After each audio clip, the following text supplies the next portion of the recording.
listening to the 4th edition of Quinntessential Carper. Currently on Redeye, not done anything through the night. Did get on about what, half 5, 6 o'clock, total darkness.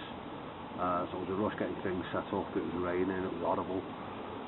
So when I casted the rods out, weren't really confident at all because I couldn't see where I was casting to or anything. So got up this morning, the right hand rod that was in the bay to the right, full of thick weed, so probably not even fishing to be honest, probably lying straight on the weed. I have done a couple of quick overnighters since the last video, not resulting in any fish whatsoever. So hopefully I'm on to about tea time today, might be able to get one. Currently not fishing at the moment, I'm getting absolutely pestered by the swans. I'll just take you to show the lake, show you the swans, and I'll show you the special guest as well.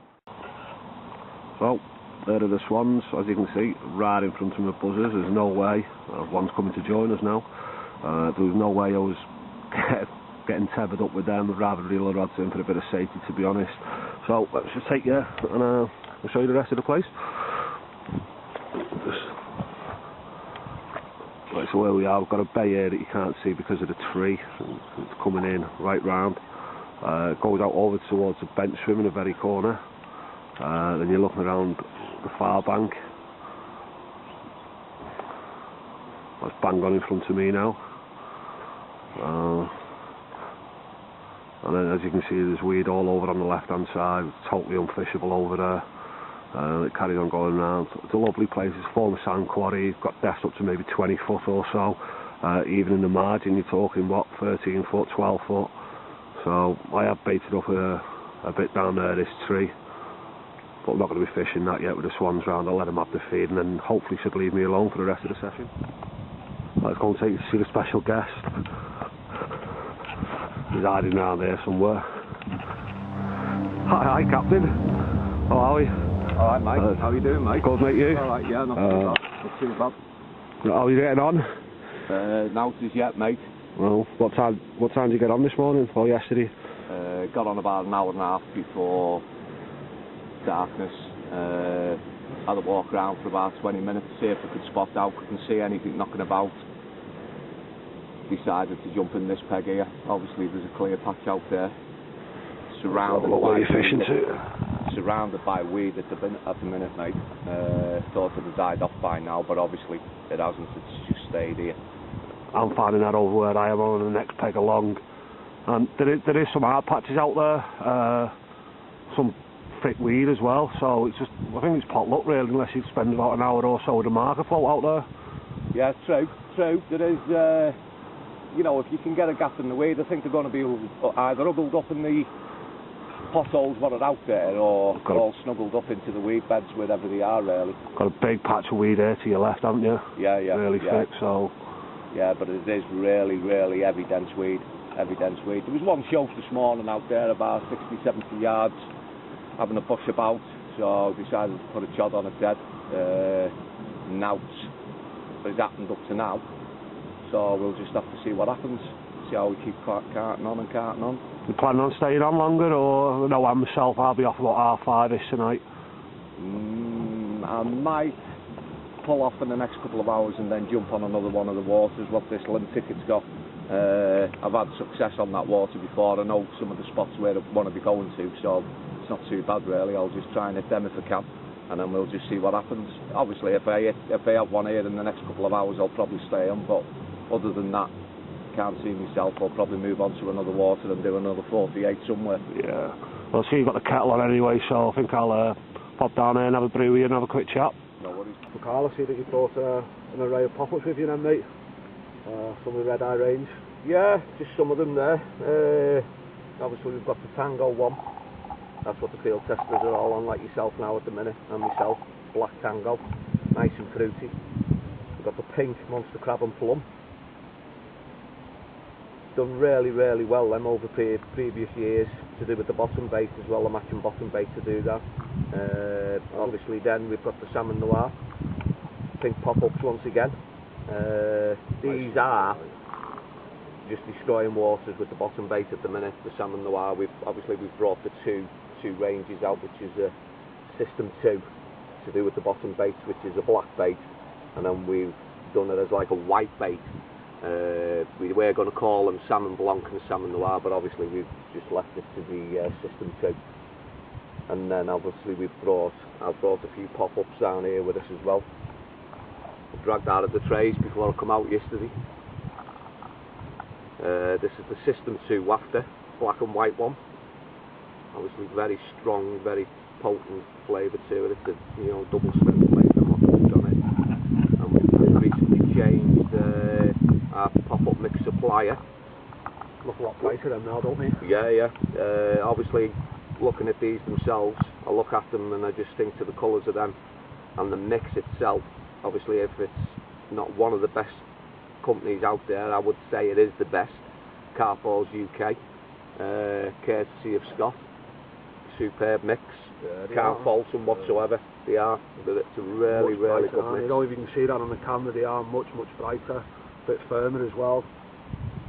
And they're still potent as all your baits are, to be honest. Right, so can't wait to get my hand on some of them. Yeah, they'll be out next year. New product for coming out next year with all the new range of pop-ups, colours. Obviously this here we've got a new test bait, which at this present moment in time we haven't got anything as in any line of what we're going to call it yet, but we know what goes in it. Good old secret ingredients. They're the ones Jay's been doing really well. Yeah, well, like you say, you and Jay have been testing them for us and you've had some good results up to now on them. So there's a milk protein base with a seed in it as well. Lovely and soft, like, you can't get much better, to be honest. Yeah. But you wash out really well. Go through the grinders and through your cutters, excellent. Can't fault you. One of the things I love with being with Carl and Redeye, being able to come out with him and pick his brains on the baits, gives me great insight into it all. Hopefully Steph should be joining as well, the club, in coming months, so they'll both be out. Me and Jay will both be pecking their heads, but can't fault him. You want some decent bait, all I can say is get in touch with the lads at the office. New website coming out soon, loads of big things coming, I believe, in the Carl. Yeah, for next year there is. We've got some cracking things coming forward. Obviously with Atomic Tackle as well, doing a lot of work with Simon Healy and Tom Dale there. Great thanks to them for what they're doing for our field testers and that. They've got some belt loops coming out for next year. Like, you just need to, you know, get onto their website and have a look. And, you know, even if you give Simon a ring, I think he's, you know, sending some free samples out down there to do with Atomic Tackle. But we have got some really interesting things coming for next year in 2013. There is a lot of bait development going on at the minute. We've taken on another couple of field testers there down in the West Midlands who have been doing really well. We've had a good look at the profile. Plus we can't fault Johnny Waddle as well, who's just come on board, and obviously Nobber, Mark Newton, he's got himself a full consultancy now with Redeye Baits. He's been doing that well. You know, we can't fault him. Even yourself, Mike, you've been doing well on the baits anyway, haven't you? We only joined on with yourselves at the back end of the summer and we've done really well. I can't wait for next year, from taking it right through from spring all the way through. As I say, both had some really good fish. As I say, I had Brett's fish again. He had a big haul of 14 fish on the Belmont estate, with a few 20s in there. Jay's done like a 27.5 out of shape with one of the bigger residents in there. So I'm just really looking forward to the things that are coming up in the next year, and having a full year to try the baits out as well should be good. Yeah. Obviously this time of year, Carl, as you know, it's very barren. It's more camping than fishing, to be honest, especially around Cheshire anyway, where we are. There's not the stocks that you have down south and so on. So if you get a fish, it is a bonus. So earlier on I did have a walk around to see if we could see anything. Had a mooch about on a couple of the other pegs down the bottom end there, but you know, it's just cloth. It's immense. Well, a lot of the thing is the weed, isn't it? It yeah. cuts a lot of the pegs out. Now, myself, I'm not a big weed fisher, I don't like it, but there's some pegs on there, you can't even get a bait into them. Yeah. Even in the holes that you can see, that's full of weed a foot below the surface, it's right up. Yeah, you're right. So you are really limited on what pegs you can fish, but again, it's a lovely place this. There's some nice fish in here, but as I said time and time over again, I've not yet had a 20 out of it. It is really hard going. Some nice cats in here as well. One of the cats is pushing 70. I know Ian Butcher, one of the lads, he had the smaller, well, I say small, it's still 40 odd pound. He had that twice. One of them was off this peg as well. But this is hopefully where we should be bringing the Northern Social to. So the Cats and the Leaf guys are going to love it, especially when we get all the filming due with Redeye. things next year, it's going to be immense. I can't wait, I'm really excited to be honest. Like I've been saying on Twitter and Facebook, the future is Redeye. The future is Redeye. I can see that since I joined, like from where you've gone, the new baits that you brought out, especially from me and Jay. We put a little request in, could you knock us these up, like the salmon in the white, and you've done it for us. That's one of the great things, to have the confidence with Carl and Steph to try and push it on and go with your ideas. Well, we're open to any ideas. You know, I have a proper play about with some baits that can sit there for hours and hours and hours, and have a play about with some and can then get it out there to the lads. They'll put it out there, see if they can do out with it. Obviously, you know, we do come across where we have to tweak it every now and again, but not very often. You know, it's yeah, we've got some good things coming for Redeye in the future. You want to keep your eyes on it. The new website's going to have Redeye TV on it. It's going to have its own little blog. You know, you can all have a look on it and have a mooch about, see what it is, see what the field testers are getting up to, see what they're catching.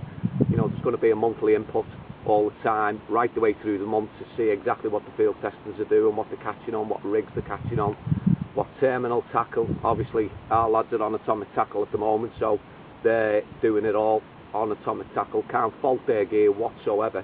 You can see our blogs as well on catch and release. You know, the catch and release team down there, they're doing that well. They're promoting ourselves down south, which we are trying to get it down there with Redeye baits down the south, to let you have a look at the bait, let you have a try of it, see what you think. We're open to feedback all the time. You know, it's one of these companies where we will listen to the angler. We're not just going to say, right, this is the bait, that's it, bang, get out there and use it. You know, we are open to ideas as well.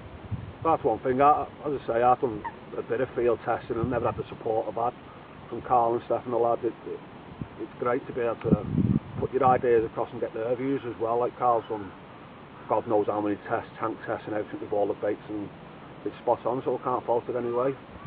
Just hopefully we bag one today before we get off. I think you might be shooting off elsewhere, mightn't you? Yeah, I might do. We'll just see how this turns out today, really. I'm thinking of moving on, but you know, there is fish out there. You can see them. You can see them moving about. You can see them blowing about, but it's just getting them to move in onto it, really, basically. And this time of year as well, you don't want to be loading it full of bait. You know, you're just wasting your time, really. This time of year where it starts going colder and colder and colder, it's, you know, they're just not moving as what they are in the warmer weathers. But we did have some overcast last night, but come over. It was fairly cold, and then all of a sudden cloud moved in. It did get a bit warmer, cloud moved out again, and then it got a bit chilly again. But it wasn't too bad though, was it? It's not like proper winter yet. As you can see, a lot of the trees, they've still got plenty of the leaves on, like, so we're not proper into winter yet. But I don't know, this year it's been pretty funny with the fishing, to be honest, well, especially up these ways. It's been we even tried spawning 3 or 4 times. It's just been totally strange to what has gone on previously. Whether that's global warming or other matters, I'm not too sure, but it has been a strange year. Hopefully next year is going to pick up. So do I. So do I. Aye. Well, that's it for now. I think I'm going to go and get the rods out for an hour. Probably rods have been out more than they've been in. So get them out, see what happens over the next hour or two. Well, I'll catch up with you in a bit. Cheers, Carl. Cheers, mate. Well, it's now come to 20 past 1. Not had no knocks, no action. Pretty much expected, to be honest with you. The sun's coming out now, warming everywhere up nicely, so hopefully the fish that are all hooked up in the weed and so on. Have a little reach around. My right hand rod on a short tight to a wee bed. My left hand rod is on a snowman, straight out in front of 40, well, 60 yards or so. Got a little bag on and some crumbled up boys, 2 little 10 mils as well in there. So hopefully we're going to be able to nab one for the camera, but if not, don't be disheartened this time of year. Last year I went from right through from October to March without a single fish. It does get disheartening, but I'm still out every week. You're not going to catch them at home at the end of the day. It was interesting having a little chat with Carl before over the baits and what they've got planned coming up for this year. I am really excited. It's going to be great getting on with the atomic tackle as well, testing some of their products. Hopefully there's a few more fish showing now, only little fish, but hopefully the big fish aren't too far behind. It's about 4 o'clock now, none of us had any action whatsoever, no signs of any fish in the area. Seen one fish earlier on this morning about 9 o'clock, but that's been it. So couldn't even cast at any showing fish or anything. as I said, last year I went from October to February with harder fish, but we're still out every week.